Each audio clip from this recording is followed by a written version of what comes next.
Oh no, my camera's frozen. Crap.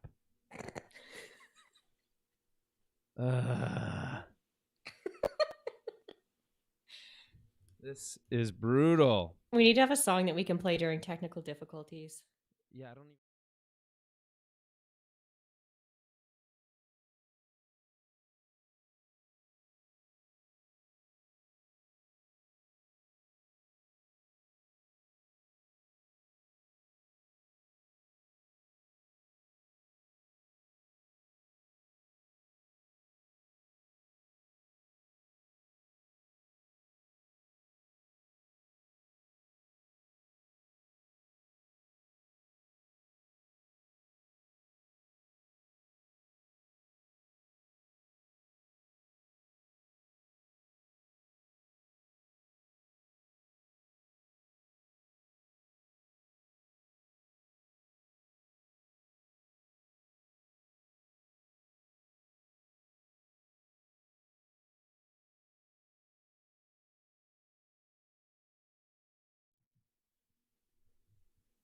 Hello, everyone.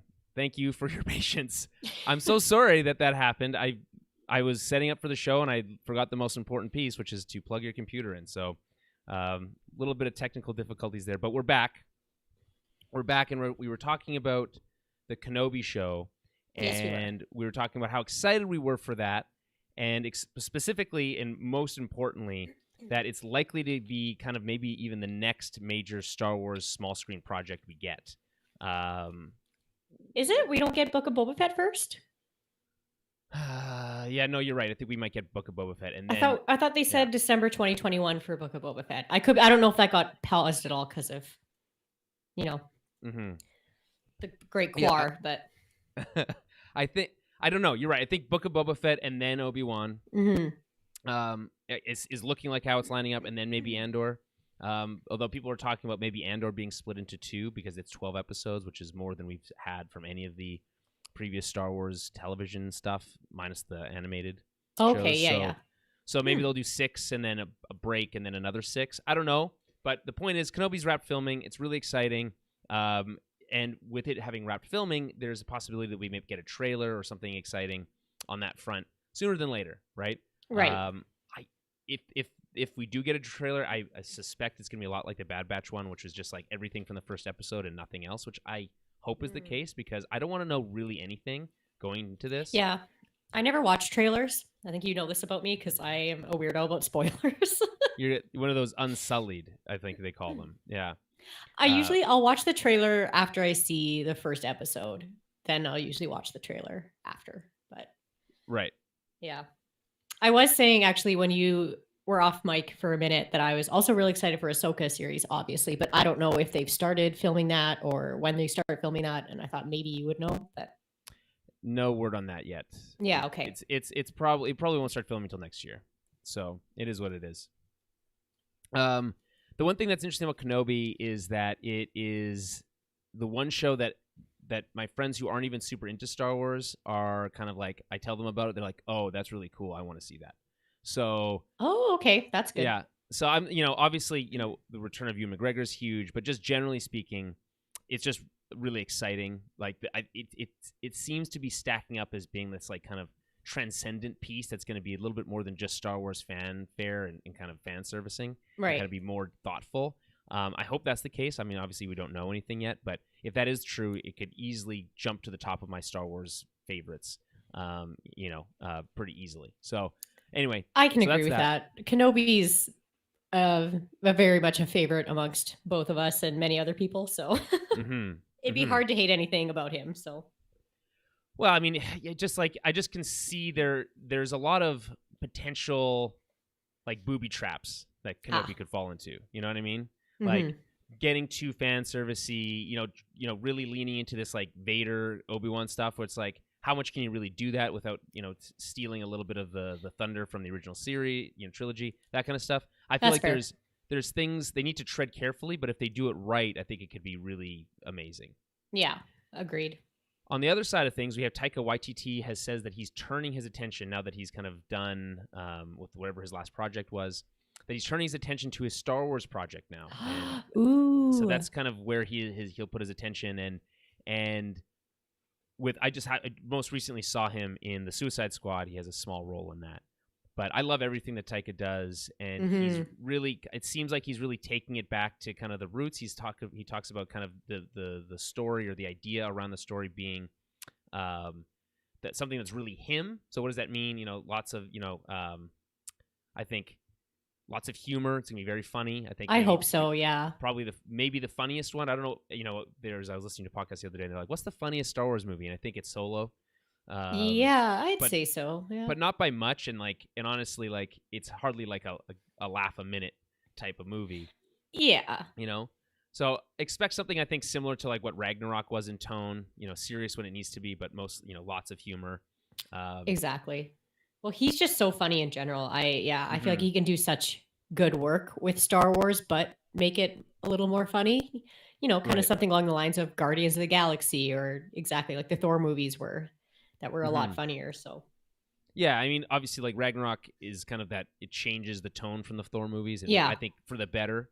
And that's Taika's project, and just everything. I mean, he seems to use these kind of settings, these kind of the in Jojo Rabbit, the World War II, as the trappings for these kind of personal stories. And the same thing with Thor. It's like it's a fairly personal story for Thor, that movie, Ragnarok is. So, I would love to see that kind of same mentality. It sounds like that's kind of what he's taking to this, that same mentality brought to Star Wars. What kind of personal story can you tell in the Star Wars galaxy? And maybe not be as concerned about the kind of the tie-ins and things that need to play into this larger Disney Star Wars universe, and just kind of tell a really good story. Yeah, exactly. So that is that. Let's move on to a couple corrections, or just one. It's one correction. It's hardly a correction at all. It's just one thing we missed, in terms of calling out last week. So we talked about episode 15, Return to Kamino last week, and we failed to mention, and I think, this is, we did talk about the music, but there is this one specific reference that we didn't make, which is that they did play the Kamino theme.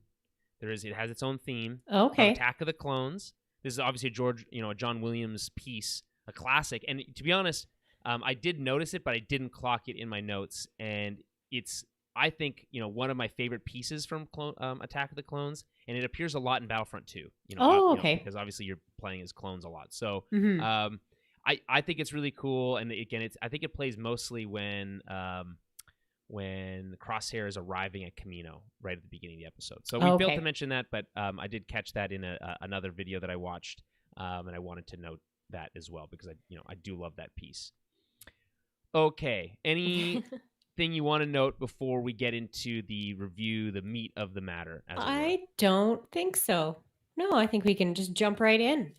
Okay, great. Although, hey, ready? Remind me at the at the end of this, or maybe tomorrow, to go in and delete all the junk streams that end up after this, because the silence. I will. Yeah, there's a bunch of parts of these streams that are just not going to hold up well, age well, but that's okay.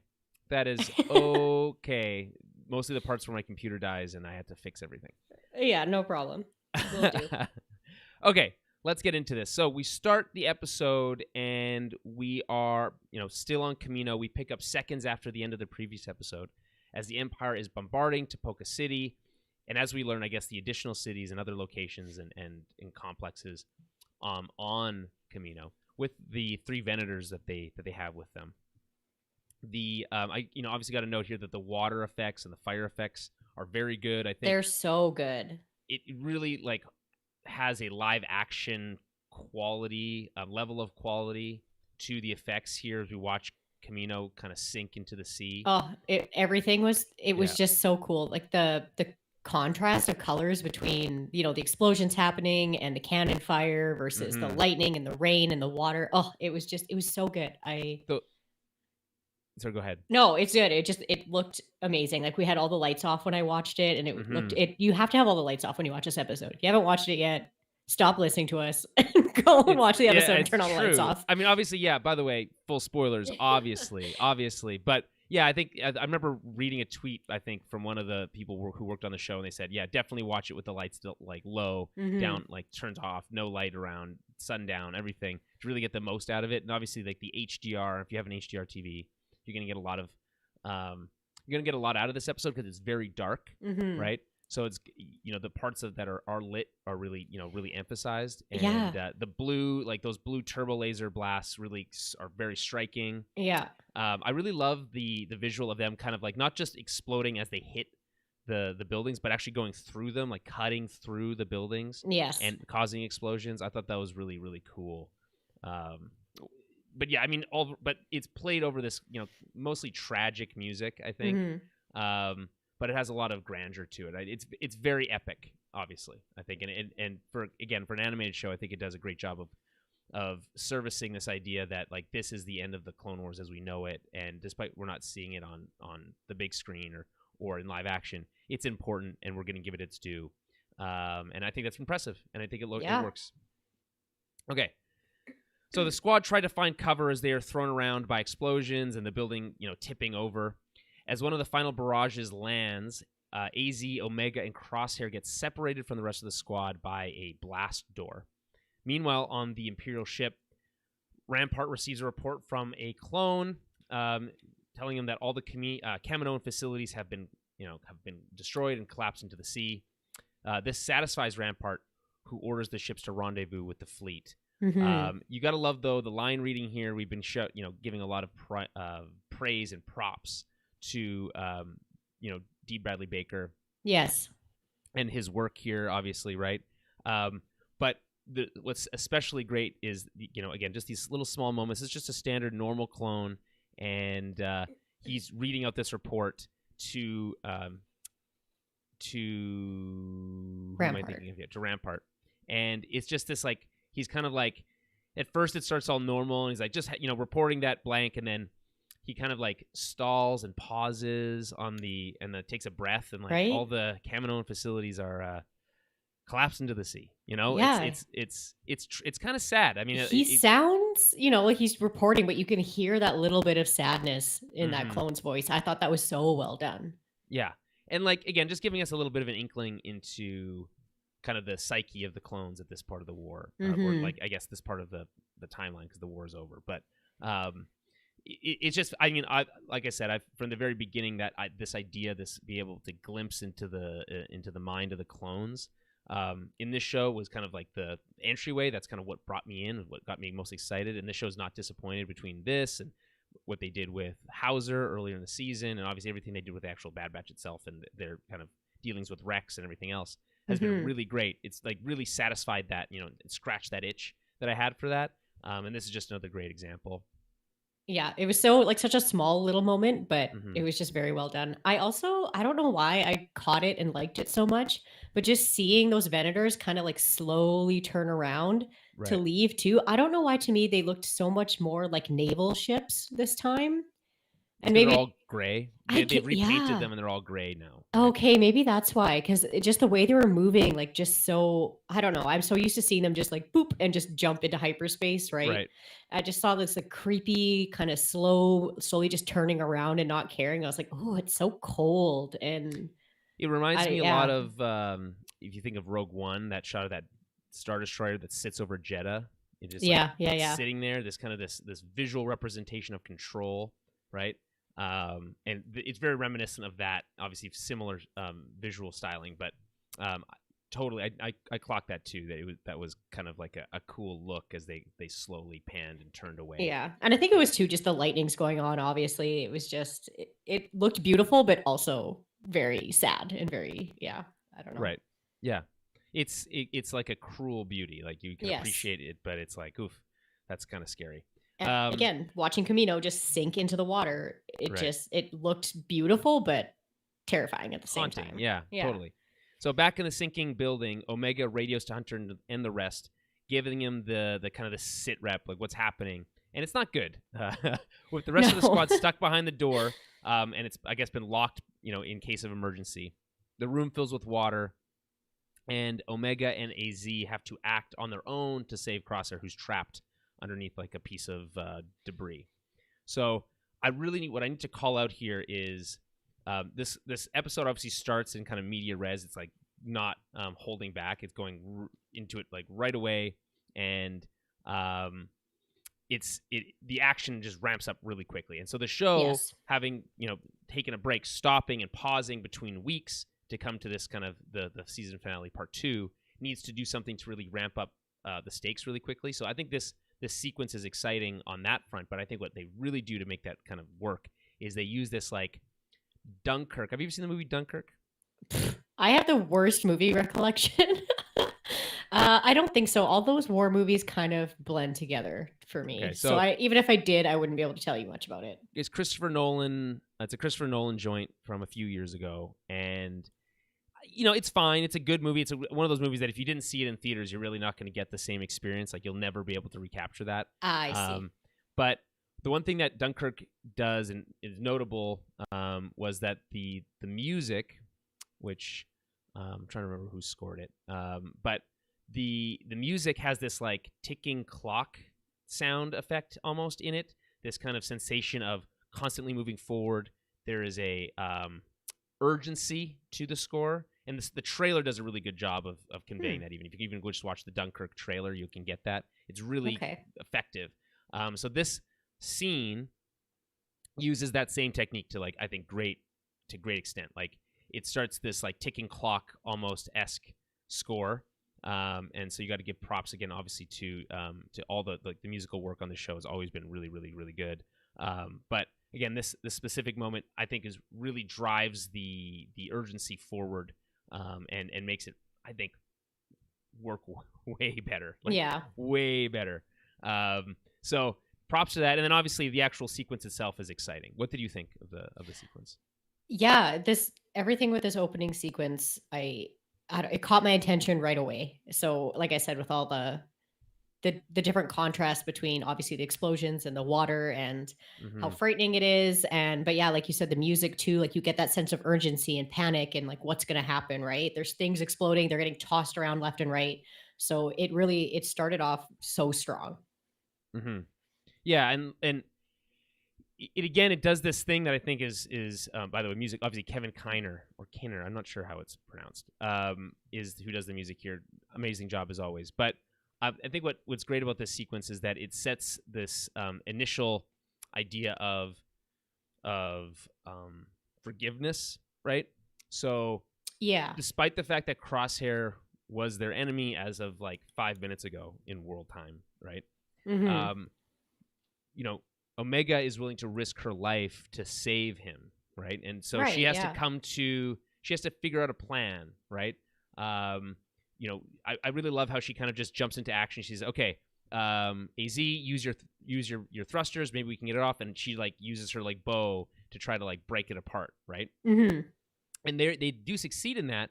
I did really like that part because you can kind of see Crosshair's face under the water, being like, "What the hell?" Yeah, because she shoots something right beside him. He kind of startles him. Well, as he's drowning. And also, you gotta love AZ. I love AZ, by the way, in this episode, and I think I'm glad to just generally that I think he's going to be sticking around for season 2 because the deadpan, like, you're about to drown stuff is, like, very funny. Yeah. So they're able to get him free, and, on the other side of the door, the wrecker's, like, pulling the door apart so they're able to get out. But it's like they're on their last breath, right? Again, this idea that Omega, even though she's a kid, she's able to forgive, and this is a lot harder for people as they get older, and obviously something that Crosshair himself struggles with in the show. But what's really interesting again about the show, and I think gives like the layers here, is that she is older than all of them. Right? Yeah, right? I know. So she's younger. She's still a child, so she's maintained some of this childlike innocence, right? But she still has like these worldly insights, these truths, these universal truths that she's able to communicate to the rest of the squad, and often it comes through when she kind of takes charge and takes leadership. So in this moment, I think she does a really great job of that. Yeah, I wonder if there's a bit of, because she is technically older and she still kind of has that childlike, I don't know, not wonder about her, but that innocence, whether she has a bit more attachment than some of the clones do, because the clones have to grow up. They do grow up very quickly. They're immediately soldiers. They're used to losing one each other. So, they do like care about if they lose one of their brothers, but it happens so often that I feel like sometimes their attachment is a little bit strained as opposed to Right. hers. Yeah, and I think that's a good point. And the thing that about the clones and just the Clone Wars in general that I think is fascinating is this idea, and I was kind of thinking about this weekend, and not specifically Star Wars related, but we're all just, artifacts of other people's genes, right? We're just like our parents' byproduct in some way, right? Mm-hmm. And we're all just, our identities are built on our experiences, right? And how we were raised and all that stuff. So could you imagine the kind of mental turmoil that a clone must go through, right? Like this nothing but war experience, nothing but trauma, no real connection. You're just given a number. You have to come to your own identity on your own. Mm-hmm. This is like, and you have to do that anyway, but often you're guided through that, by a helping hand, right? For sure. And we see in real life all the time the people who don't have, powerful, or strong and good, parental figures to help guide them through their like developing years, that they can get really messed up and like really, it could affect them for the rest of their life. Well, and that's why the whole, like, it makes so much sense when you see characters like Crosshair. You're like, well, of course, that makes sense. All he knows is being a soldier and being a good soldier. So it does make sense why he's like the way he is. Whereas these other clones, have found a different path and have been able to lean on each other and learn from each other, and obviously learn from Omega too. So yeah, it's so true that I think she had different influence too, right? Maybe with Nala Se, I think she had a little bit more of a loving kind of caregiving relationship there, where the clones I don't know how loving Nala Se is. I don't know. I feel like Nala Se was really trying to find Omega in a good way and not hurt her. Right. And anytime Omega looks at Kamino, she gets sad. So it's not necessarily that she had a bad time there. I think she specifically calls out the fact that she was alone, that she felt alone on Kamino, right?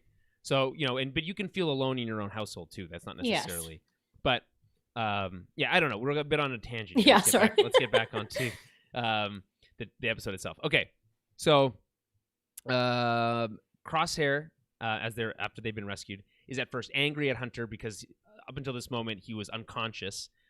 Right, he doesn't really wakes up and everything is falling apart, right? And so, he so Hunter explains the situation, right?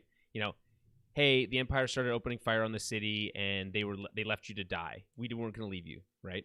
So, Crosshairs reluctantly agrees to, to kind of join up with them as they need to kind of act fast to make an escape from the sinking building. Okay, my enemy being, dying is my friend, so I'll work with you guys, but I'm not happy about it. That's kind of the stance here. So they run through one of the suspended hallways. Now, this is really cool because I think it's done on purpose to be a direct reflection of Attack of the Clones when we see Kamino for the first time. And it's the same hallway, or at least it looks like the same hallway that Obi-Wan uses, and so he first sees the cloning facility for the first time. Oh, okay. And if it's not the same hallway, it's very, very, very similar. Yeah. And as they run through there, we kind of get this look at the cloning chambers as they fill with water, as everything floods. Yeah. Yeah. Oof. And Omega, she kind of stops for this brief second to like look, and there's this pause, this moment, and I think they use Omega like this a couple times in the show with this kind of like audience surrogate. Hey, take a second, pause, and think about, reflect on this facility, the time you've spent here, the kind of the emotions you felt here. That's really what the show is asking you to do, and what I think Omega is doing here, and I think it's effective. Oh, definitely it is. Mm-hmm. So, but again, it's this kind of this like last lingering look of at the legacy of the Clone Wars that kind of sinks away, right? Mm-hmm. I say last, kind of pretty weakly because there's a lot of those. There's a lot of last looks at stuff in this episode. There are, yes. But that's okay. It's kind of what the episode like. There's a lot of it's designed for that, and I think I'm okay with it. I mean, ultimately, we're talking about a 28-minute episode that I think you could argue that they could have just done 15 episodes and made this and the last episode one like a 2-part finale, 1 hour special. Yeah, I think they could have actually put this and last episode, just shove them together and made them one. But yeah, I don't right. like. I don't think it serves the show to split it apart because like ultimately this finale. I know there's been some complaints about it being like it's not it didn't have enough spectacle, quote unquote, for them. I don't necessarily disagree because I think I would like a little bit more on this. I mean, we talked about last week, kind of like, are they going to take the Game of Thrones approach? Is it going to be more of kind of this kind of like breath and recharge after they escape Kamino, and we're going to spend more time kind of understanding the dynamics afterwards? It wasn't that. And if it's not, because it wasn't that, I was like, okay, what's it going to be? And ultimately, it turns out to be just more, a lot more chances for the crew to have these conversations with each other, right, interspersed by these kind of survival moments. And that's cool, but is it season finale cool? I mean, it depends what direction you're thinking of it from, because in my brain, and we've talked about Rachel brain sometimes and how I make different correlations to things, I got very Titanic feels from this 100%, episode. 100%. Where it was like most of the episode, they're running around on a sinking facility. It was very Titanic, and I really it's like enjoyed the second it. part of it's the second VHS. It's the second VHS of Titanic. The first is all story, and everything, and then the whole last VHS is an hour of them running around on a boat. and it's like a lot like that, but I think they'll do a good job of providing a little bit more. No, there's more to it than that. Yeah, because like the second half of Titanic is just spectacle. Yes, But I thought there were some really cool shots in this, though. Still, even though they're running around, like as you're seeing the whole facility sink, and we're getting more underwater shots of everything sinking and falling into the ocean, it was just very cool looking. And the music was creepy, and just the sounds of things. I don't even know if they could have taken sounds from Titanic, because that's how close it sounded to like a ship sinking. That groaning, like metal. Yeah, the groaning metal bending, everything. I don't know if we've ever seen anything in Star Wars actually be sunk, because everything gets exploded usually in space. I guess if you consider the like the underwater, like what the heck are they? There's that like on the Mon Calamari. Clone Wars. Yeah, because it's already underwater. You can't sink something that's already underwater. Well, I mean, that's the closest we've got, I think, maybe. But this is what I mean. It's a very different feel in Star Wars. We see the Empire explode a lot of things, but we don't actually get to see anything sink and completely get obliterated on the surface of something, but then it still exists under the surface, which I find is really cool. You're right. That is new and refreshing. And by the way, good call to Titanic, because that like blast door that seals off earlier, that like cuts off the squad apart, splits them up, is very similar to Titanic as well, when those doors close. Yeah. And so it's very and I think intentionally so. I don't think they're shying away from that necessarily. Especially there's that brief moment we'll talk about later, but when AZ starts to sink, it's like replace that with Jack, and it's like it's the same shot. So it's like, so you know what I mean? Like it's pretty close. I mean, I think that's definitely a good comparison, because I don't think that's an accident. So okay, so where were we? We have they're escaping. That's basically the whole episode. They're running through the tunnel, and she was watching all the clone pods go underwater. So this moment where they're reflecting doesn't last long. So as this tragic score starts to play with hints of the original trilogy, and there's a little bit of prequel trilogy themes in there too. I thought it was really good. The squad needs to survive as the building turns sideways. This is kind of like this like brief action moment. Like the building itself starts to hit the ground on the surface of the ocean, of the sea, and so like they start falling. The building basically starts tilting in different directions. They start falling down the hallway vertically. Right. And so they start falling, and it's to me it's like the low point of the episode, because it's really not that exciting. And then they dust themselves off, and as the building settles on the ocean floor, again, I think the visuals of it like dropping down and landing on the ocean floor are very great. Everything under the water, I think it looks great. Oh, it looks so cool. It was my favorite out of anything in this episode. Yeah, totally. And then they regroup and decide to make their way, to a safer part of the ship, where that's a little bit more secure. So Crosshair, who's still looking very reluctant, or at least conflicted, is slow to join them. As Omega looks back, there's this brief moment where they all start to leave, and he kind of stands there like a grouch. And then she looks back. She looks back and is like, nothing is said, but just looks back, and then joins up with the rest of the squad. So the way I interpreted it was like her looking back to make sure he was still with them, checking on Yeah, him, kind of checking right? exactly, or at least giving him not necessarily if he notices or not, but at least one person is looking to see if he's still there. You know? Right, exactly. And I think he clocks that. I think Yeah, I that's think not an so accident. too. Yeah, Because she looks back and then he kind of sighs and then carries on with them. yeah, totally. So we then end up at the old barracks, which I should have saw this coming, to be honest. But it and even the show mentions it. Tech is like, ironically, it's our old barracks. That's the one that's like, yeah, how ironic. Right? Yeah. Yeah, right. And so this gives the squad another brief moment to reminisce. There's lots of reminiscing, obviously. Yeah, So it's Wrecker very notes. sad. This kind of hit me in the gut a little bit. I was like, oh, I just feel like Crosshair looked so kind of upset and defeated in this room. Like he didn't have the same good memories like they did. Yeah, I mean, why do you think that is? Do you think it's because he had to do other missions without them out of that room, or? I think his memories, because he kind of brings it up, right? I think the memories to him are a little bit sullied because what does he say to Hunter? Something like, "Oh yeah, look at everything you had and you just threw it away." Right. And I think he means like their camaraderie and their brotherhood and how they were as a unit, and because Wrecker's looking at the tally on the board, right? Right. Look at all their successful missions, and I think that kind of hits a nerve for Crosshair, being like, "Yeah, why would you throw that away?"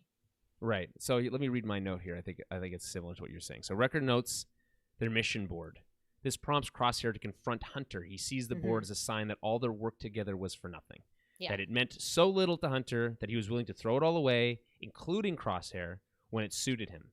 A sign to him of Hunter's failed leadership, which he believes will ultimately lead, to the end of the very squad that he, is working so hard to kind of, quote unquote, protect in his own way. Right.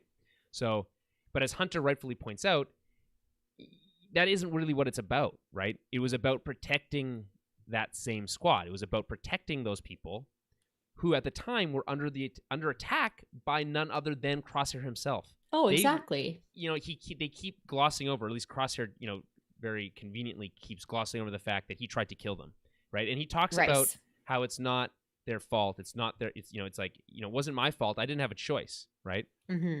But I think Wrecker later on makes a note here that like, hey, you didn't, sure, we didn't reach out to you. We didn't go try to rescue you, but we didn't realize we didn't think you would rescue a bull, right? You didn't make any attempt to contact us. Yeah, exactly. To reach out. He basically says like you could have come back to us at any time and we would have welcomed you. Like it would have been like you could have come back with us. You could have came and found us and not tried to kill us, and they would have taken it back, right? Yeah. So, and they even offered them that chance at the end of the episode, and he doesn't take it. Yeah. So. I also gotta give a shout out to this small dig that Crosshair gets in here. By the way, a dig at Crosshair by Hunter, and there's a lot of like little subtle like things that you would say to somebody when you know them really well that you know was gonna hurt them, right? Like you might regret later, right? Like you know them so well, you've been together part of your life so long that one little thing, just a throwaway line is enough to kind of really get under their skin. There's a lot of that in this episode. This maybe not as much in that same vein, but I loved it anyway, which is this line where like blind allegiance makes you a pawn. Right. A true leader would protect the squad.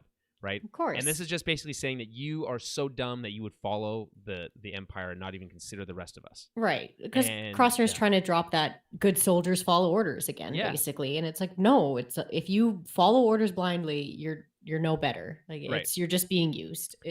We've heard that one before. The Nazis tried it, didn't work. So. Yeah. Well, exactly. Yeah. And it's so true because and that's obviously how this all started with them, right? Crosshair wanted to blindly follow an order to kill these civilians, and Hunter wasn't going to do that. So that's how this all started. And Hunter's fine standing by with that decision to not be a pawn, to just kill people that the Empire thought were a nuisance. Yeah. So Omega interrupts them to give them a little hope. They've landed on top of the underwater tunnels, the ones that they used to get to the city last week. And the plan is to cut into them and use them as a way to access their ship, or at least get closer. So there's this line here, by the way, another little like jab now coming from Crosshair, which is like, oh, she's calling the shots now. But again, we got to remember, she is the older one, and it's not so much that she's calling the shots, but what I think it's so clear to Hunter and the rest of the squad that it's not about who's in charge, but about who has the best ideas, right? Well, of course. And it's like, who has the most knowledge? And she has the most knowledge about this facility and where everything leads. Right. So they're like, yeah, of course we're going to listen to her because she knows what she's talking about. Right. Which, by the way, took Hunter a long time to come around to. Yes. So I can understand why. Crosshair might say that, but like he also, holds a grudge against Omega. I think he kind of sees her as this like physical representation of their betrayal, right? Like she represents everything about this new version of the Bad Batch that he doesn't want anything to be a part of, or that abandoned him. Right. So anyway, I find that whole dynamic very fascinating. So AZ cuts a hole into the tunnel and they make their way slowly through this mostly glass tunnel, and then we see like a bunch of glass cracking and stuff like that. It's pretty cool.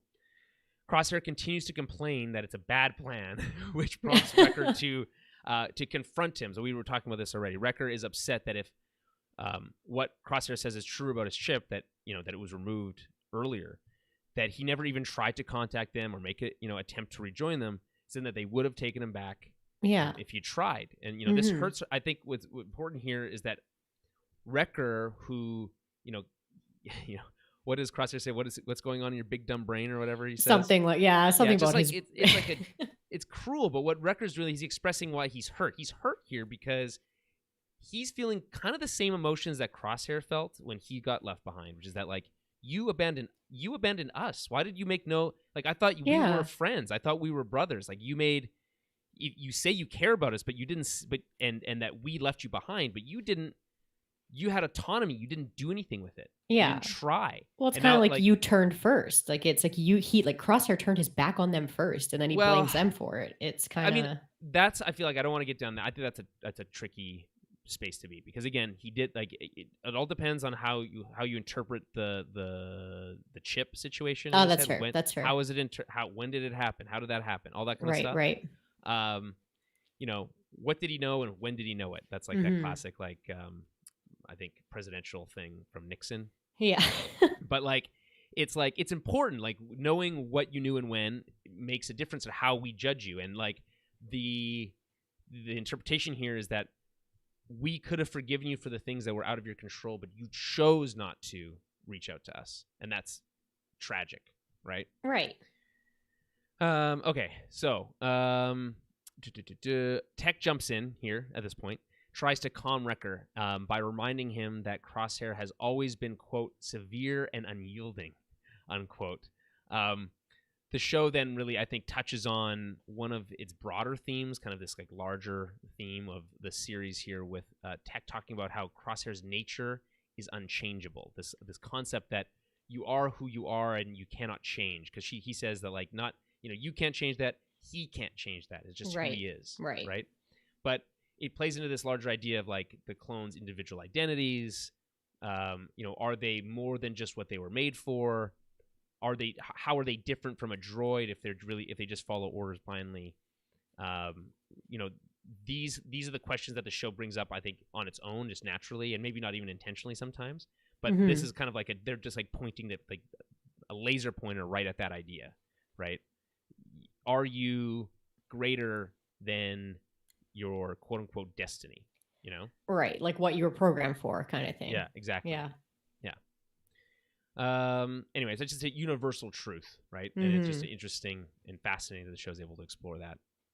And then, by the way, another kind of universal truth, this kind of, I think, really apropos line of dialogue here from Tech, who I think is emotionally stilted, right? We talk about this all the time. Yes, yeah. But says this really, I think, astute thing, which is that, I can understand you, but that does not mean I have to agree with you. Right. Yeah. Right? Because Crosshair lives in this black and white world. And by the way, I think it's important to note, and I've been thinking about this again in the rewatch, that Crosshair's mentality is not just the chip. It's more than the chip.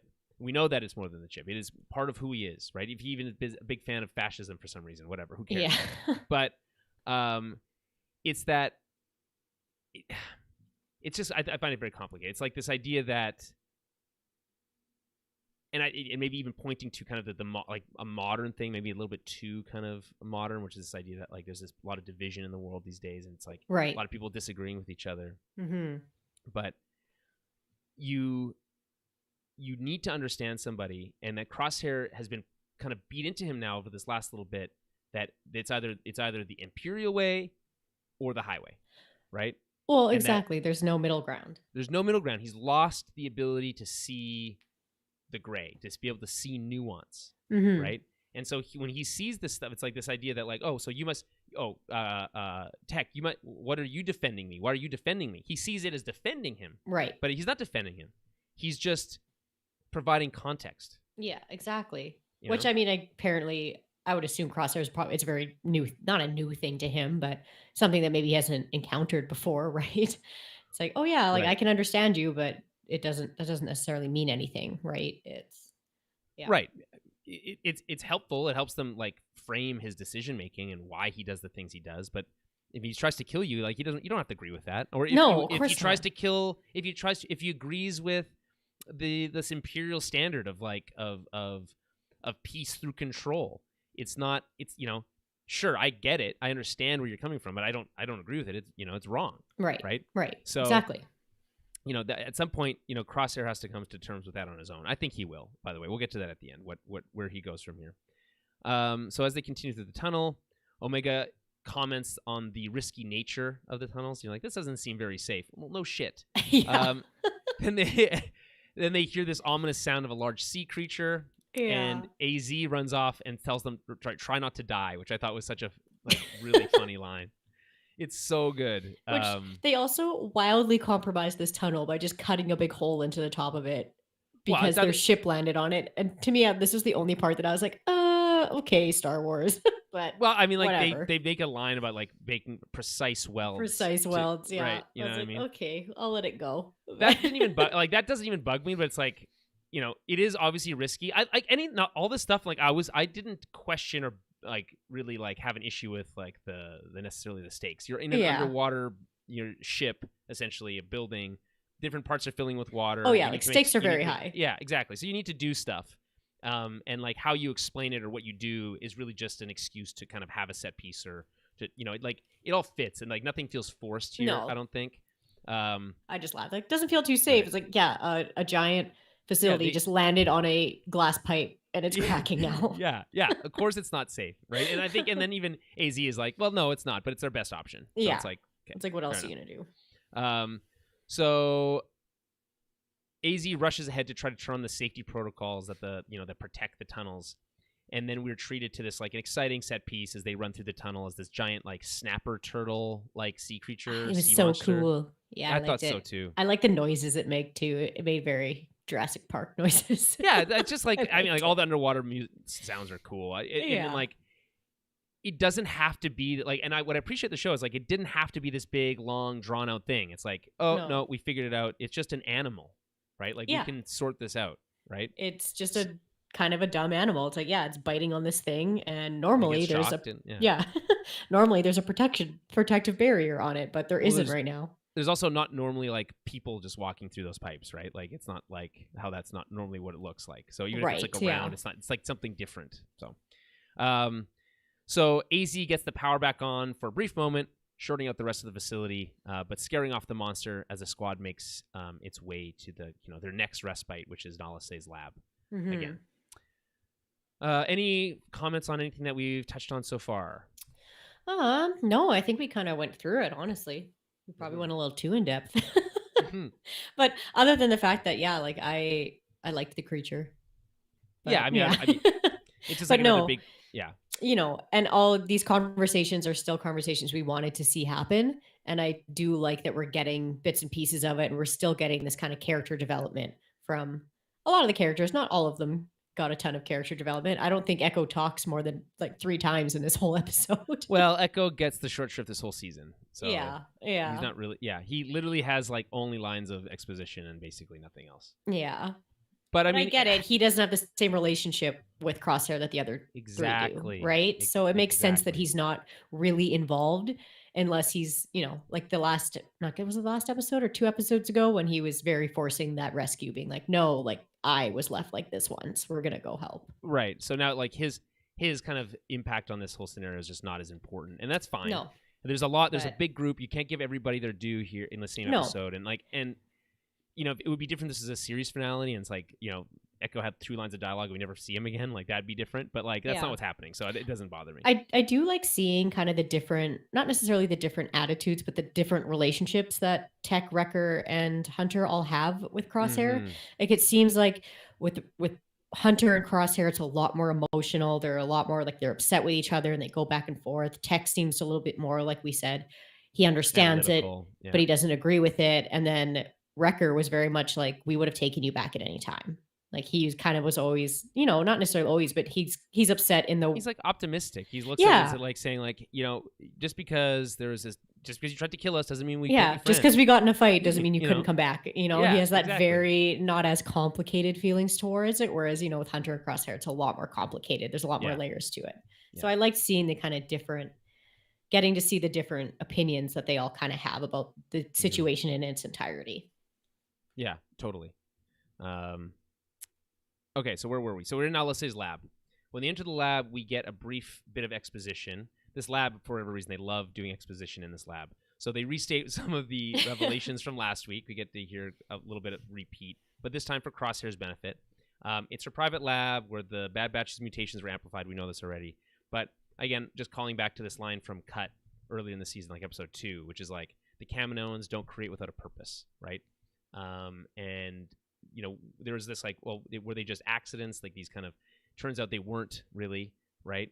It was a specific project, and I think that kind of closes the loop on that. And then this also note that Omega was there because she was created before them and is actually older than the rest of the Bad Batch. And like, now Crosshair has that knowledge as well. So that's kind of really it's just a knowledge sharing session. I think generally in shows and movies and just visuals, like in filmmaking, you try to avoid having to repeat information that everyone else knows just for the sake of one character, because it's like, it feels really plotting when you're like, we all know this, like, let's move on, right? This is kind of an example of how not to do it, in my opinion. But it's pretty short, so it doesn't really do much. But it's like, what's, I think, the biggest gripe or criticism with that specific beat is that it doesn't provide any like new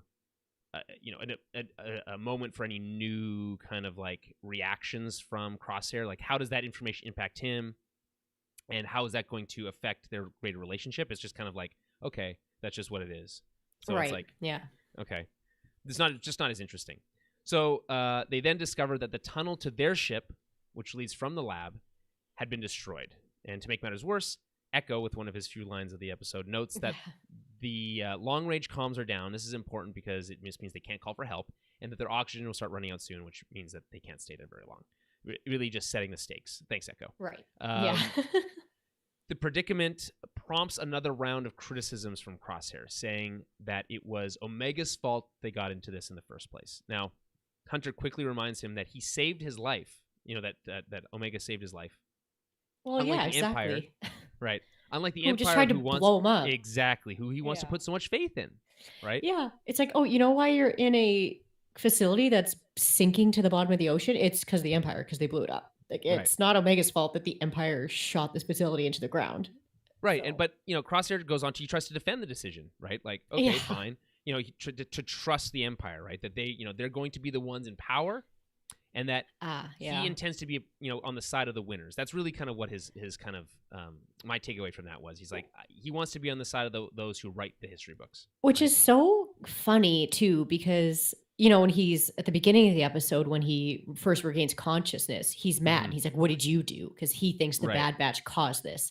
But then when he finds out it's the Empire, it's fine. It's fine. It's like there's a bigger picture, right? Yeah, you can't do that. You can't just think something's bad when you think one person did it, but then be okay with it when your team did it, right? The Empire and by the way, any fascism as a whole requires you to be a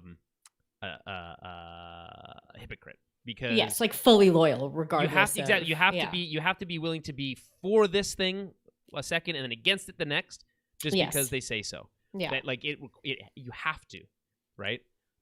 So, again, kind of going back to what Hunter said before, blind loyalty makes you a pawn.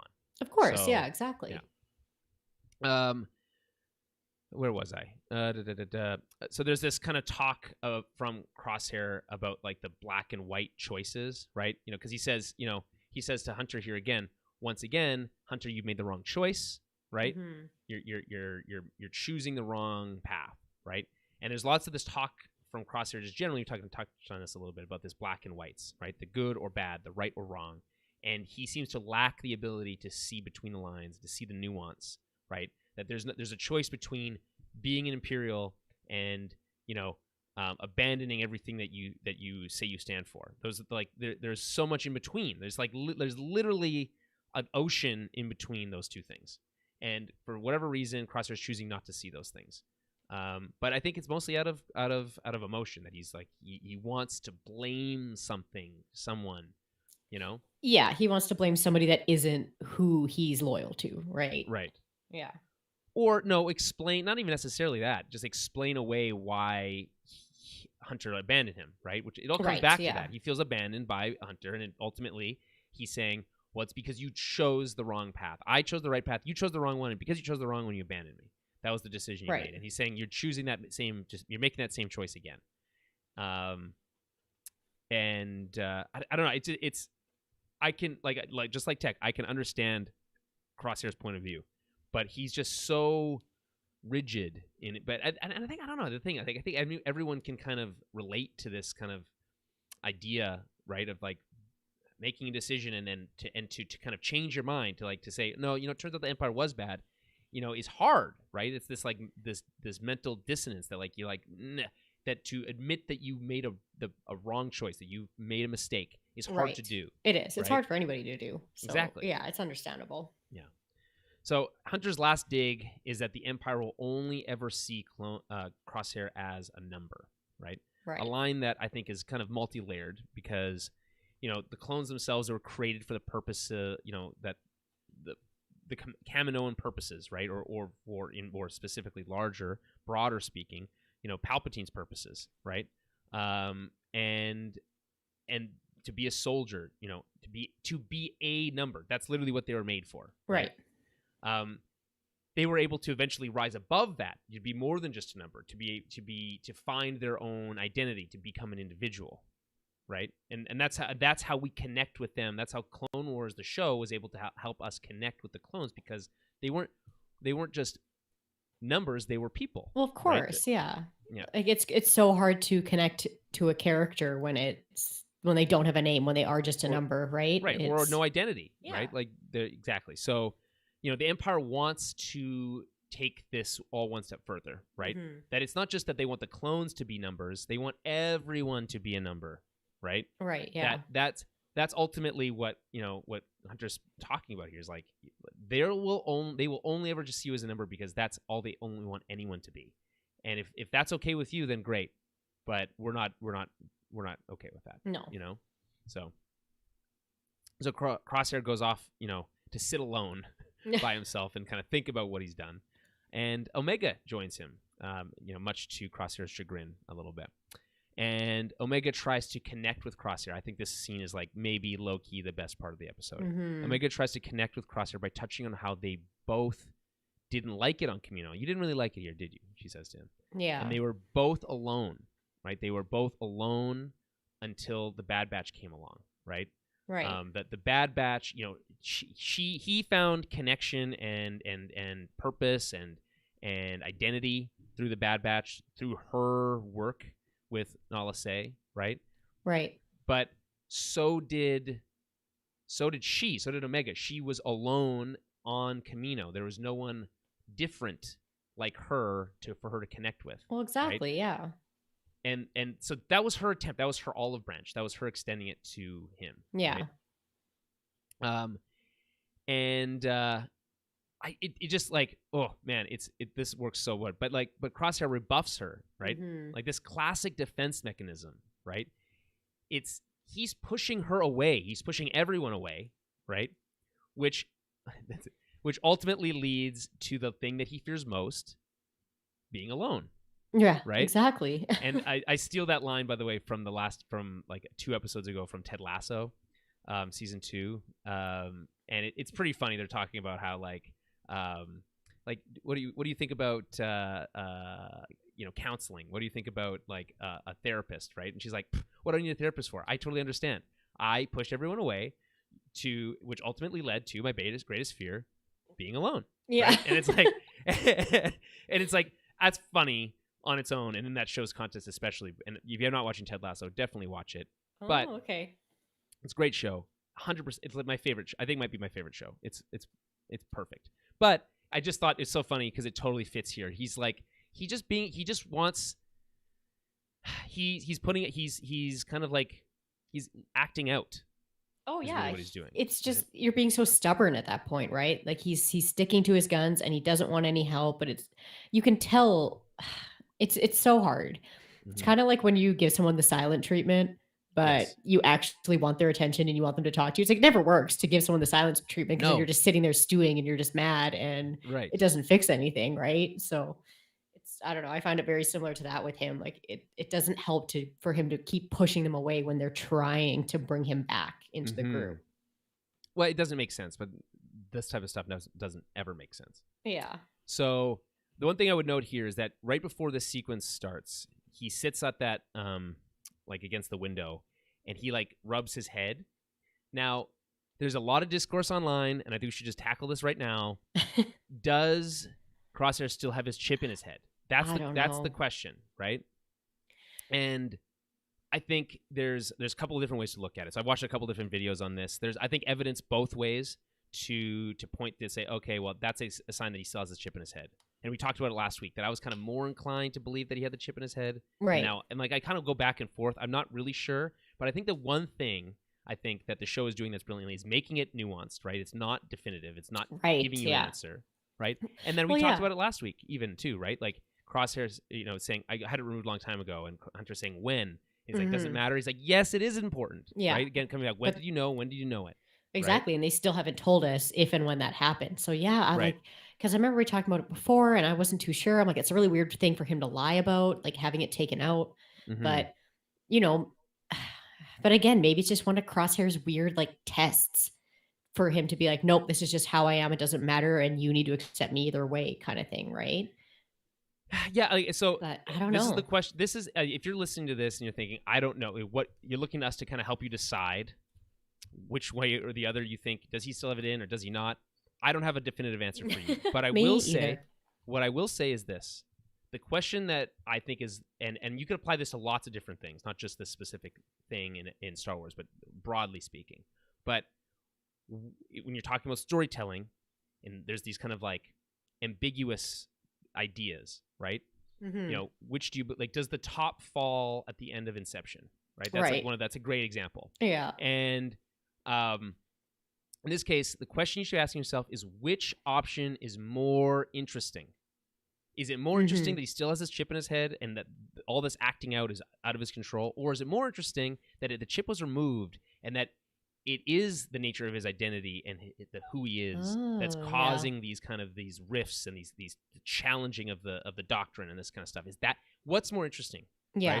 Right? My perspective is that having had the chip removed prior to this event is more interesting. I think so too, because then there is still the whole aspect of when in the timeline. Yes. So it kind of opens up a lot more, a lot more dissection and a lot more of looking into him and his character and who he is. Right. My guess is it happened after his head injury. That's I think so too. If I were to guess when it was removed, I would assume it was after. Yeah, he got burned by the jet. And again, the fact that he has scarring on the side of his head in that spot is not an accident. Of course not. The show is intentionally obscuring this from you to make it more interesting, and I think it's working. And I would say this also on that same topic. And it would totally turn me, not necessarily turn me around, but really earned a lot of additional respect for me in terms of The Last Jedi, which I think might be my favorite Star Wars movie. And the fact that Rian Johnson, when he was sitting down to write the script for that movie, he looked at each character and where they were left off in Episode 7, right? With Rey handing a lightsaber to Luke, with where Kylo Ren was, with regards to Snoke, all this stuff, right? And he said, what is the most challenging thing that can happen to them right now? What's the most difficult thing? So for Luke, it was having to confront the legacy of the Jedi and his role in it, right? Or lack of action. And for Rey, it was her having to deal with the hero that she thought was going to save the day.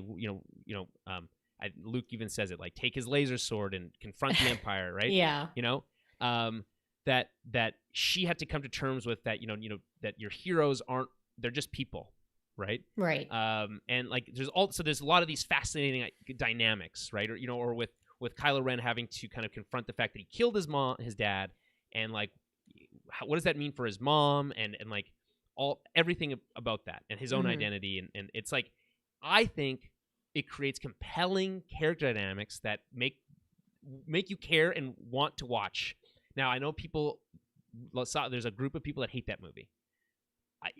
I challenge you to listen to the commentary, or at least listen to some of the interviews or some of the stuff that Rian Johnson said about it, and just consider that really what he's doing is challenging the characters, right? And what's happening in the Bad Batch in this episode, and a little bit in the last episode, is challenging the characters by providing them new information that is maybe one of the the worst case scenario for them, which is like, what if Crosshair was doing this all on his own and it wasn't the chip? Right, exactly. What does that mean? What does that so that's fascinating. And this episode does so much work to explore that. So say what you will about, there's still, I think the worst case scenario in my opinion would be for the show in season 2 to reveal that no, it turns out he did have his chip in the whole time. And then it's just kind of this like have your cake and eat it too moment where they get to do all this work exploring this possibility of what if his chip was out and this was just who he was, right? But then and then to be able to pull the rug out and to be able to say, oh no, it turns out he's not just a jerk. He was actually just a chip all along. It's just a chip, yeah. That would be the worst in my opinion. I don't know. What do you think of that? Yeah, I would agree with that too. And like we said, I think it's a lot more interesting story-wise to have that when and where and how, right? Yeah. As opposed to it just being like, oh no, it's just the big bad chip, and if he takes it out, he can just feel sorry and all is well. Move on. Yeah, exactly. Yeah. We're all big happy family again. I don't think that's going to be what happens. No, I don't think so either. Okay, so let's move on here. We still got some more to cover. So the squad then comes together to sort out a solution to their problem. By the way, I think, I don't know if we mentioned it here, but like this idea that Omega basically has this last line after she's rebuked by Crosshair, and she's like, at first I thought it was just the chip that was making you a jerk. But I guess it wasn't. And then just stands up and walks away. And it's like, ooh, that's cold. That's such cold. A teenage girl burn too. Yeah. I like it a lot. Like, ooh, really cutting to the heart of it there. Wow. So the squad comes together now, including Crosshair, to sort out the solution. They figure out the solution to the problem. Echo suggests that they can use the medical capsules to get to the surface. However, it will require AZ using his thrusters to guide them through the debris field, which concerns Omega. She's worried about AZ. Now, by the way, they thought this really cool thing about AZ. They called this out on a YouTube video I was watching. But the name AZ, beginning and the end of the alphabet is kind of like Alpha and Omega. Alpha and Omega, right? Yeah. So I think that's kind of cool. I don't know if it's intentional, but it is a kind of a cool kind of like connection. Yeah. And then again, just on this kind of note here, I think there's some kind of interesting poetry about using the kind of the capsules that they were born in, right, to rescue them from death. There's some nice symmetry there. Omega helps them set the charges and asks AZ how his charge is holding up, right? So we didn't note this earlier, but apparently he's running out of power. Right, which, yeah. It's very convenient, but it does raise the stakes, right? Yes. And I think effectively.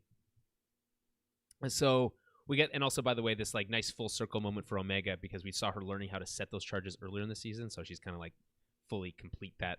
Oh, yeah. Right.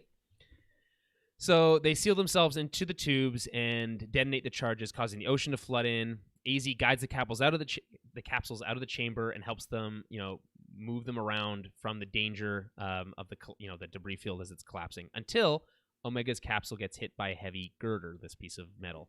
He tries to save her by cutting it apart as the rest of the squad arrives at the surface. As AZ starts to bring in her, to kind of float to the surface, kind of having, succeeded in rescuing Omega, his power starts to fade. His battery dies as he says, quote, he completed his objective. He had talked about earlier in the episode that nothing matters as long as, his primary mission objective is, maintaining their safety. Yeah. It's really cute. It was very sweet. And I honestly thought at this moment, I was like, oh, okay, this is the end of AZ. So obviously the next scene was crazy surprising to me. I was like, oh, okay.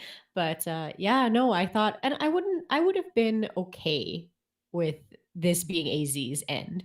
Yeah, me too. I'm not mad that it wasn't, but I'm just, to me, it would have made sense to lose something in this whole catastrophe. Yes. And AZ would have been something that could be lost that wouldn't be necessarily detrimental to the team. I'm 100% with you. Yeah. There's two ways to read it, though. I think you could say it's really easy for the show to use AZ as the sacrificial lamb. Yes, right? It is. Well, here's something that they lost because we'd already thought he was dead, and he'd only been back for 2 episodes, so it doesn't. It's they had done the work to make it an emotionally compelling event. I think it works as this as he drifts away into the darkness, and we have this wide shot of the capsule with light at the top and darkness on the bottom. Again, it's so really pretty. Gorgeous, right?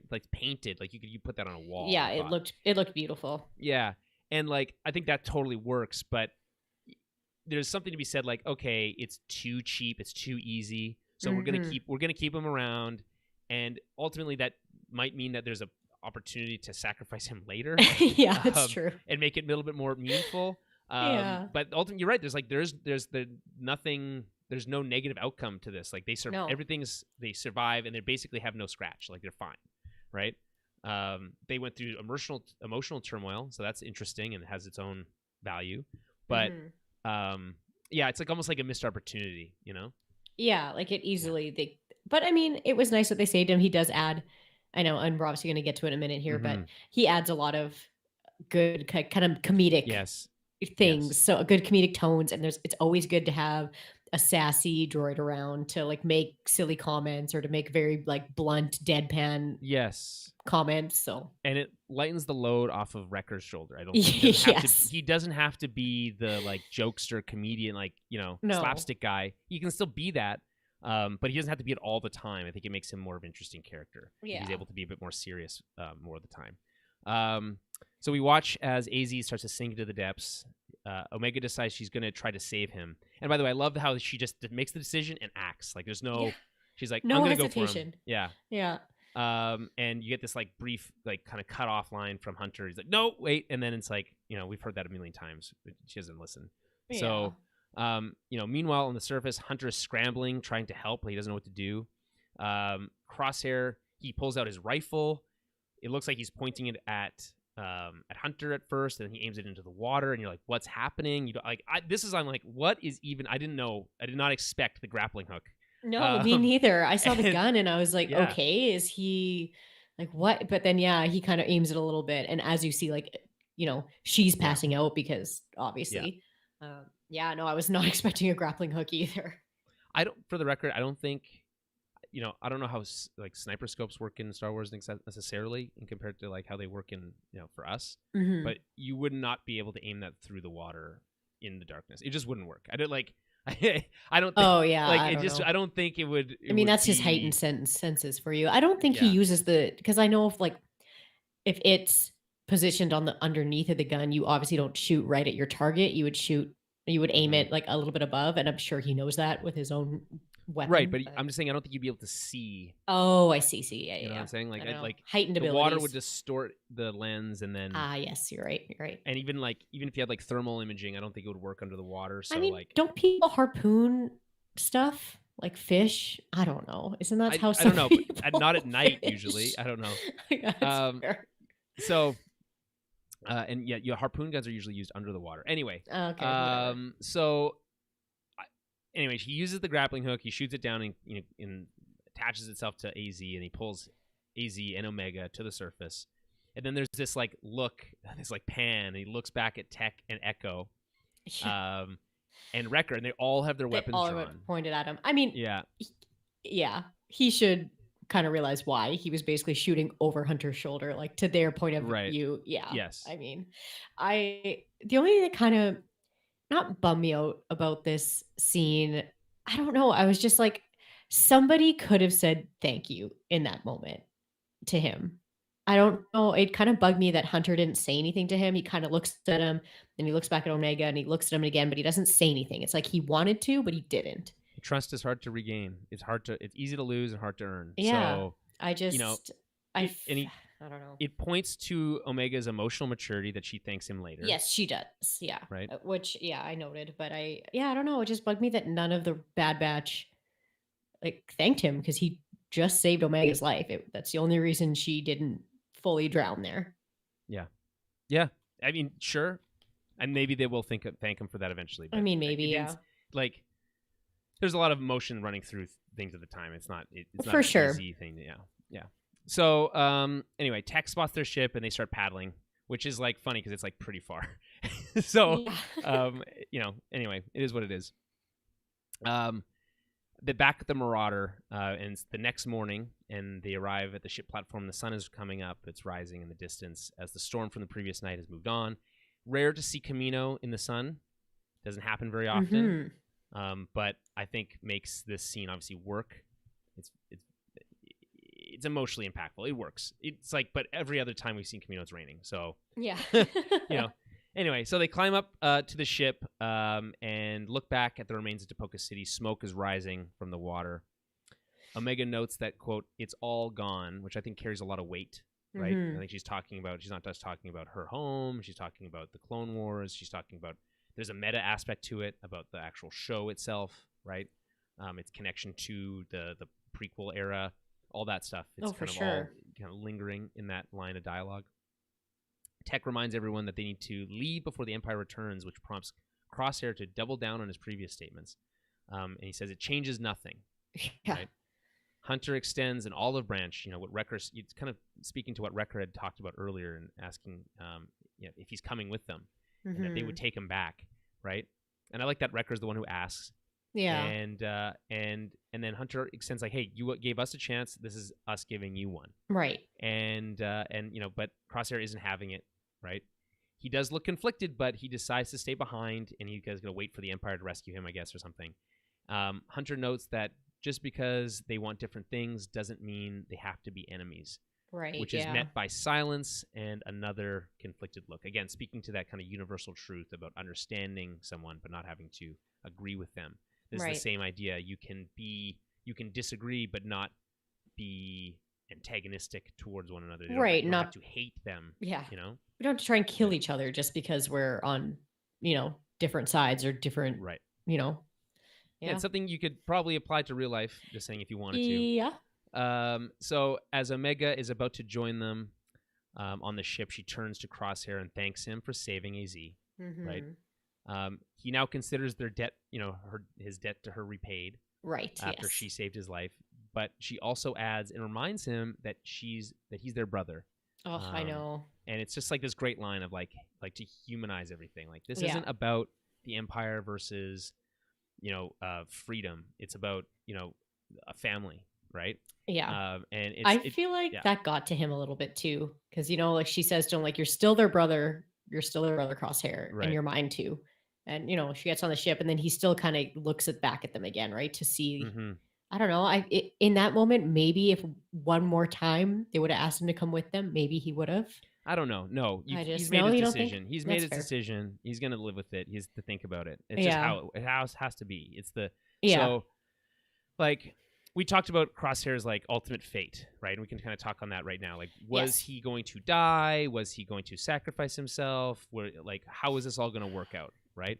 And ultimately, it's kind of like you kind of got a little bit of everything, right? Yeah. And no, he's not dead, but it does kind of put the season 2 dynamic into question. Like, is he going to be hunting them again? Like, how, that's not compelling, or just like that's not. It seems silly. Think he'll be hunting them again. I feel like he might run into them again if he's still back working with the Empire. Because again, we don't really know. Okay, The but think Empire about did that. not care that he was going to die there. So are they going to care enough to bring him back? No. But, I mean, maybe, right? Like, that's the thing. Like, if they find him and bring him back, that's what I'm saying. Like, so they find him, they bring him back. He has to report to Rampart. He, quote unquote, lost control of the situation. That was the last thing they had heard about what he had done. Yeah. He might get demoted. And then, that's like, the thing. What's gonna happen? Like, they're gonna the Bad Batch are gonna be causing trouble next season for the Empire, right? Probably. Right. I'm really going out on a limb on that one. And what the Empire's not gonna call on their fucking the dude who used to be a part of that squad to try to do something about it? Well, exactly. Like, come on. Well, So no, it's just weird. But to me, it's like, does the Empire really demote people? Because it seems like they don't really demote people.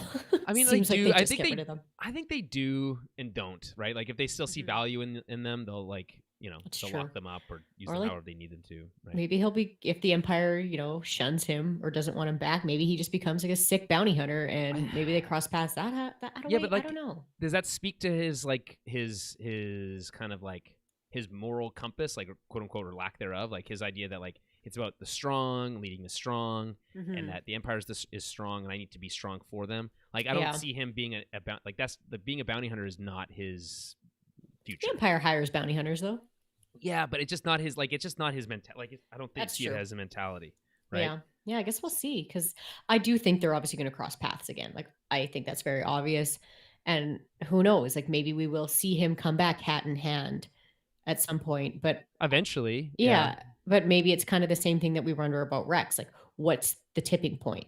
Where does he, like, what does the Empire do that makes Crosshair leave if he does leave, or what makes him stay? So, yeah, I mean, ultimately, I think now at this point, the ultimate finale for Crosshair is that he does redeem himself at some point, and that question from before was like, does he redeem himself and then die at that same time? That's still on the table.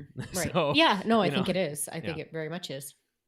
Okay, so let's talk about the teaser moment at the end of the episode. Okay, so the last scene is Nala Se is escorted off a ship by a squad of clone commandos, and they're greeted by an Imperial scientist wearing basically the same exact uniform of Dr. Pershing from The Mandalorian. Literally, like, it's the exact same thing, like, down to every detail. It's the same uniform. And her saying, the Empire has big plans for you, unquote. And then dun-dun-dun, cut to credits, right? But what's most interesting is the setting. Apparently, so it is, by most people on the internet, considered to be Mount Tantus. Now, this is a location from the expanded universe. And it's a mountain on the planet of Wayland that housed one of Emperor Palpatine's secret storehouses. Okay. Now, there's two ways I think you can interpret this a little bit. Like, is that the place? I think it is, for the record. Will it be details changed? Probably, yeah. Will it be on this Wayland planet? Maybe, maybe not. Will it be set on that same planet they were on before, whatever that was a couple episodes back? Maybe, maybe not. Like, I don't know. There's a lot of tweaks and changes they can make there. Either way, cool looking thing, like a mountain, a base built into a mountain. There's two of them, like two different mountain peaks, which is different from the books. So that's interesting. Okay. So it's Mount Tantus was originally the site of an old Republic fort that was reactivated by Palpatine during the Clone Wars. The storehouse contained both objects and trinkets of unspeakable evil, as well as mementos from the conquest of the Empire. His most private treasures were hidden in a massive labyrinth designed by Garbo Vidraz in the mountain's bottom chamber. The mountain and its storehouse were guided by a dark Jedi referred to as, quote, the Guardian, until he was presumably killed by the insane clone Joruus Kaboth. These are all the things I've never heard of before. The mountain also held the 20,000 Sparti cloning cylinders. So this is where it's really most compelling, which are used by Grand Admiral Thrawn to create a new crew of clones for his fleet of dreadnoughts. Oh, okay. And the schematics for the cloning devices that he would install on those very same ships, and it would make their way into much of the Imperial fleet at that time. Interesting. So I think, like I said, they're going to pull specific elements from it. There's this kind of idea of like Imperial cloning. We obviously know that like leads to the whole Snoke situation and Palpatine in Episode 9 and yada yada yada. They'll kind of make that work, but apparently in Legends they kind of like had to create or steal the cloning technology from somewhere else, but in this it looks like they're kind of just taking it from Kamino, which makes way more sense. Okay. And its connections to Thrawn are interesting because we know Thrawn's coming back into the stuff generally. Yes. Right. Yeah. So I think that's really interesting. There's a lot of fascinating stuff here. Will it be like, we'll probably have a confirmation on this by next season, right? So I would love to see more Thrawn, actually. Yeah, so Mount Tantus was created by author Timothy Zahn, and he first appeared in the 1991 novel Heir to the Empire. The name Tantus was intended by Zahn as a reference to Tantalus, a figure from Greek mythology who abused the privileges of the gods. So that's cool. Okay, very cool. Anywho, so that's the teaser. What did you make of the little end teaser credit section? I didn't get that much out of it, so I mean, yeah, it's just very ominous, and I feel like Nala Se looks very scared there, and obviously we're going to kind of get into more of this kind of emperor cloning stuff, and I think that'd be really cool if we get to see any of that next season, if they explore that and we get to see some episodes that maybe aren't just on the Bad Batch. Maybe we get to see some episodes that are all about this Empire's facility and the Emperor's facility and all that creepy stuff that's in there. So I would love to see that.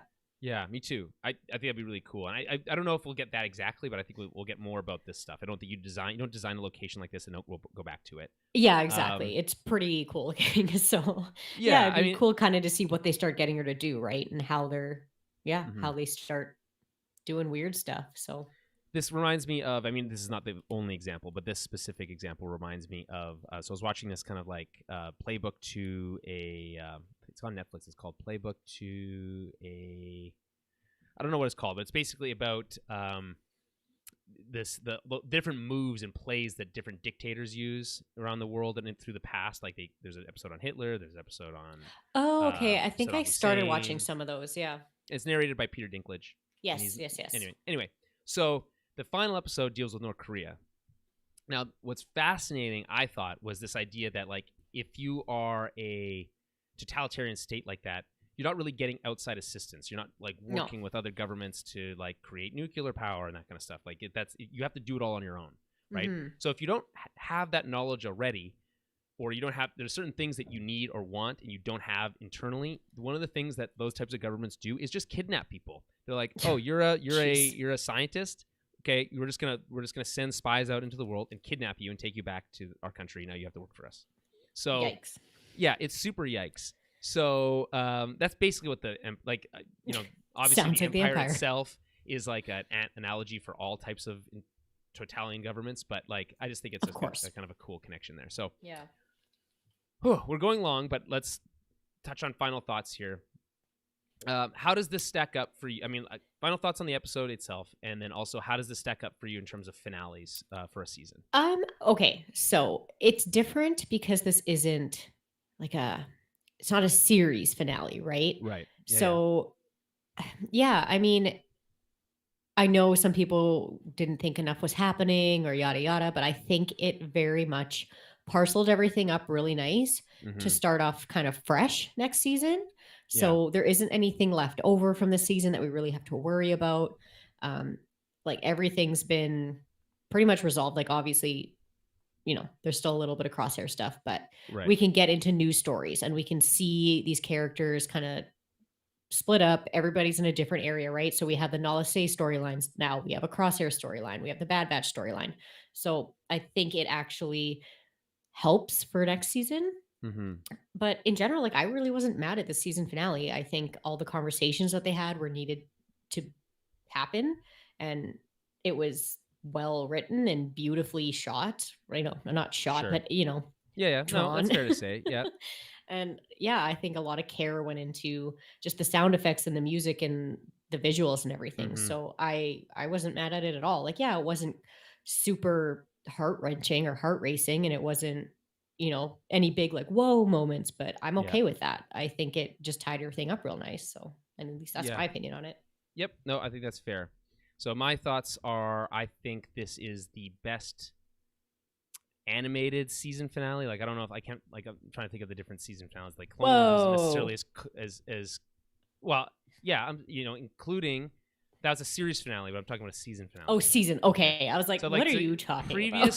So I'm talking about like previous things like previous Rebels, seasons, yeah. Right, and Clone Wars. They didn't really concern themselves as much with this like traditional kind of like season finale type of stuff. It was just like, and then on to the next season. Sometimes it was usually like a cliffhanger, you know? It was like, oh, we're going to leave it on a cliffhanger and pick it up next season, right? Yeah. So I think this does a really great job of, like you said, resetting everything. I do have concerns over what story do you tell with the Bad Batch here that's like, that doesn't feel forced, right? Like a lot of the stuff that they've had to deal with is resolved. Yeah. What now? Like it really could mean anything, but I feel like you have to figure out what the compelling stuff is to make that story worth telling.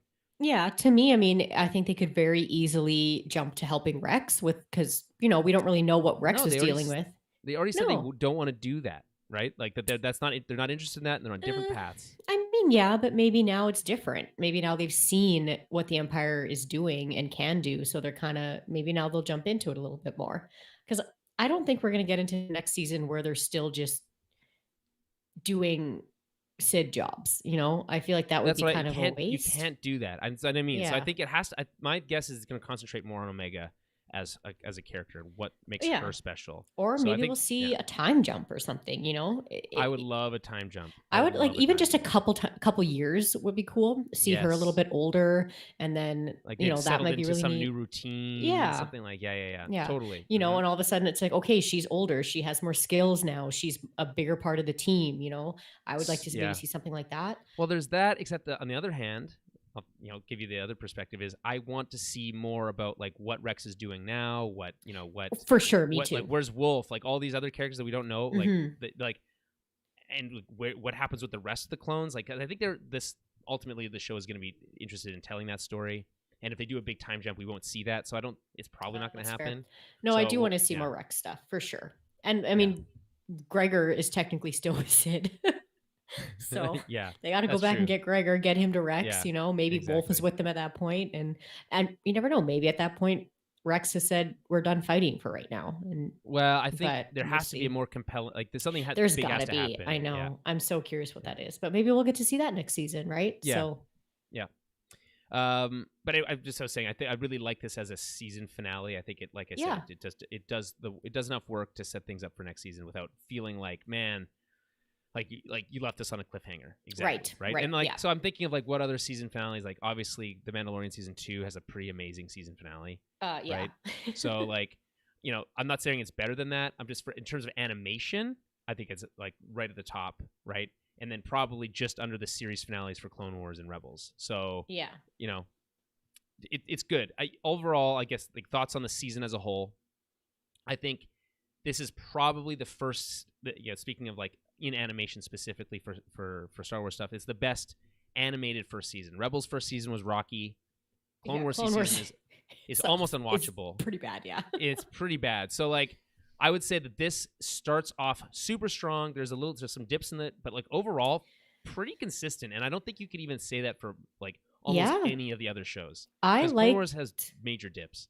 Yeah, I liked almost every single episode. I think they almost all of them had their place except for that one. That was that one that we all talked about. Yeah, yes, exactly. That was the only one that felt really weird, and I feel like they could have put Infested.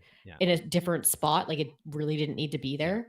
But other than that episode, everything else I feel like had its place and moved the story along and did something. And like I wasn't upset about literally anything in the other. However many episodes, the other 15 episodes of the season. Do you have a favorite episode? Ooh. I do really like the Rancor episode. Okay. And obviously all the ones with Hera and Chopper, for sure. Getting to see like young Hera and Ryloth and everything. So I really like the Ryloth arc too. So here's my, I think the strongest part of the season. It's so good. I could watch this as like a movie. So from Battle Scars, which is the, was that 1, 2, 3, 5, 6, 7th episode in. Okay. And then Battle Scars, Reunion, Bounty Lost, Common Ground, Devil's Deal, Rescue on Ryloth. Yeah. Those episodes so many good ones. all in a row are just so good, and I think they keep topping themselves. So like Battle Scars is so cool because it deals with the whole Rex thing, Yes. And then the reunion, which deals with the whole like, you know, Crosshair coming to a head. Mm-hmm. And then Bounty Lost has this gorgeous, it's like so pretty at this like abandoned Kamino facility. Yes. And then Common Ground, which is like I think an also stunningly beautiful episode. It like takes us to shows us this perspective of the Separatists now that they've lost the war. And then you go into Devil's Deal and Rescue on Ryloth. Devil's Deal, which I think is so good because it completely changes the dynamic of the whole of every episode. Basically, it's completely different. Mm-hmm. And then Rescue on Ryloth, which is more traditional, but like helps close that off. So like, and then you have Infested, and then you have War Mantle, Return to Kamino, and Kamino Lost. So if you just cut out Infested out of that, you can have basically the whole second half of the season is like top notch. Yeah, you usually don't even have to watch Infested. Yeah, I mean, if I had to pick a favorite, it's probably between Reunion and Devil's Deal. Okay, yeah. I think those are like they're so close, and then obviously I think the like hour and a half season premiere is so good. Oh, like it like very good. Yes. It's so hard to pick. It's so hard to pick. But it's so good that it's like not even like fair to the rest of the animated shows. It's true. It's so much better than all of them. That still feels like Clone Wars to me too. That episode, right? Yeah. So it almost like it doesn't count, but it does. Well, yeah, especially because it starts with the whole Clone Wars opening with like battle on the Outer Rim. Yeah, it's literally Order 66 happening. So to me, it's kind of like Bad Batch starts after that, even though I know it doesn't. But. Sure. Yeah. So yeah, anyway, that's my for a least favorite episode. Yeah, it has to be Infested. Like it's just put it in the wrong spot. Like if you'd put it right before Battle Scars, Decommissioned, you could have had. Maybe they were worried about having too many of these one-off mission episodes together. Maybe, but then I think maybe you could have squeezed it in after Bounty Lost instead of putting it in like after. Like I just think it's poorly positioned, and I'm sure there's other reasons. Like maybe something happened in production that like delayed that episode because it does really feel like it could go anywhere. And I'm wondering if that like they just use that as a kind of a filler. Like, oh crap, well we need to put it somewhere, so we'll put it here, and then it does ultimately after that kick off the finale of the series. So of the season. So and you never know, maybe we'll see stuff with the Pikes. We will next all season. That stuff, it'll play in. I'm not saying get rid of the episode. I'm just saying it was put in the wrong spot. Yeah, I would agree with that too. So, but yeah, you're right. I just feel like there's so many good episodes to choose from, which is a great thing. So yeah, it's a good problem to have. Yeah. And then I guess again, just generally, I guess like how does this rank as a like a season of Star Wars? It's probably in my mind better than Mando season 1. Season 2, Mando season 2 is probably at the top. Then probably Clone Wars season 7, minus those episodes with the Martez sister, the Martez girls. Yeah. And then this. Yeah. And then everything else. Yeah, and then everything can go kind of backwards from there. Yeah. Well, I mean, Rebels. The final season of Rebels is probably up there too. So. I don't know. It's hard. It's really hard to stack. I feel like this is right up there with some of the Rebels content for me.